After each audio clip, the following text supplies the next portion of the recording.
Hello, I'm Tony Abad. I'm a lawyer who specializes in international trade and competition. And I'm here to share a few insights on how to do business with or in the Philippines. Now, in this particular time of pandemic, there is a challenge here in the Philippines. Now, because the Philippines suffers from what we call the telecommunications duopoly, meaning there are only two firms or two companies that provide the infrastructure for digitization, meaning connectivity depends on these two companies to provide the service for everything from Wi-Fi to smartphones. And there's also been a hesitation on the part of business in general to engage in online business or e-commerce. So there's very little by way of experience and advancement here in the Philippines with regard to digitization. But then, now we have the pandemic. We need to find a way to do business without contact.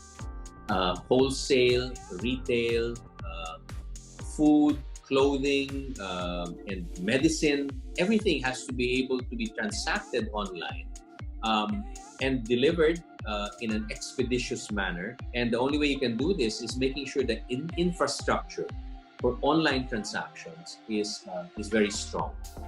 And ironically, because of this pandemic, it's forced us to actually make this major shift to digitization of our everyday life. And this creates a big opportunity. On one hand, telecommunications requires more investment. We need more competition in telecommunications. So any companies that would want to come here and provide telecommunications services for data transmission is sure to make a very big return on investment, provided you're able to deal, of course, with the political challenge of trying to come into the Philippine market.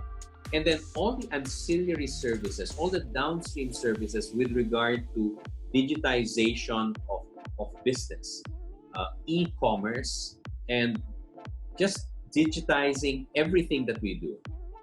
The other thing, of course, is not just the transactions themselves, but the payment system. So online banking, digital banking, mobile banking has always been a challenge.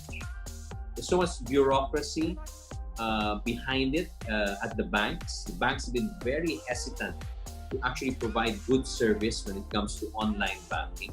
But then again, now because of this pandemic, the banks are forced to provide better service.